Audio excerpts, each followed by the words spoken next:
Hello friends, today we are going to discuss about the set off and carry forward of losses. In income tax, there are major 5 heads of income. First, salary. Second, house property. Third, business and profession. Fourth, capital gain. And fifth but not the last, other head incomes. So today we are going to discuss about the provisions of carry forward and set off of losses related to these heads. First, we will be moving to salary. In salary, there can never be loss. So there is no point of discussion for the set off and carry forward of losses in case of salary. Now moving on to the second head, that is house property. As per section 70 of the Income Tax Act, any person who has loss under the house property can set off his loss from any other income of the house property. This is known as intra-head adjustment. As per section 71 of the Income Tax Act, if the person have unadjusted loss being left after the intra-head adjustment of the house property loss, then he can clearly go for the settlement under the other head's income, but he cannot set off the house property loss from the casual income. Now, as per section 71B of the Income Tax Act, it clearly states that a person can clearly forward the house property loss for maximum up to the 8 years, but the loss will start subsequent to the year in which the loss has been occurred. But in subsequent year, when we are being carrying forward the house property loss, it can be adjusted from the house property income only. Now, the third head came, that is business and profession. We can clearly divide the business and profession into two parts, speculative and non-speculative business.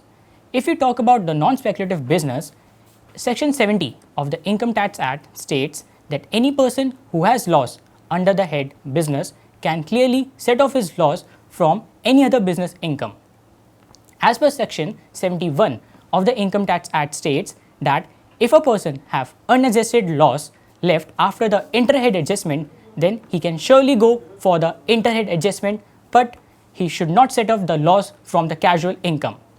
Now, as per section 72, it clearly states that you can carry forward the loss of business for maximum 8 years, but the loss will be counted subsequently from the year the loss is being occurred, and it can only be adjusted in subsequent year with the business head income.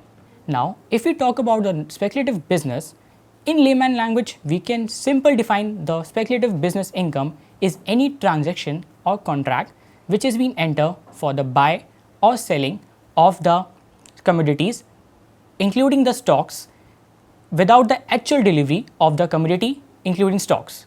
Now, as per section 73 of the Income Tax Act, it states that a speculative business loss can only be set off from the speculative business income. Now, if you have a speculative business loss, it can be carried forward for only 4 years, and in subsequent year it can only be adjusted from the speculative business income. However, other business losses can be set off from the speculative business income. Now, moving on to the fourth head, that is capital gains. Capital gain can be divided into two parts, long-term capital gain and short-term capital gain. As per section 70 of the Income Tax Act, if a person has a short-term capital loss, then it can be adjusted from the long-term capital gain and the short-term capital gain. But if a person has a long-term capital loss, it can be only adjusted from the long-term capital gain. But as per section 74 of the Income Tax Act, it states that if you have loss under the capital gain head, it can be carried forward for maximum 8 years, and in the carry forward period, the manner of adjustment of the loss is as same.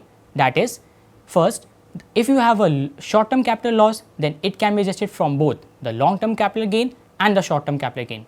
But if you have a long-term capital loss, it can only be adjusted from the long-term capital gain. Now, moving on to our last head, that is other source income.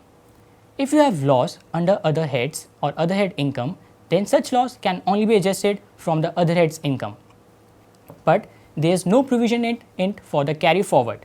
However, as per section 71, you can clearly adjust the other head loss from any other head income. Now, summarizing my point, I would just like to say that for the set off and carry forward of the losses, you must follow the 3 very simple steps. First, you must look for the intra-head adjustment. Second, you should go then for the inter-head adjustment. Then third, you should go for the brought forward losses and set off of losses. Hope you all have understood the concept of set off and carry forward of losses. Thank you very much.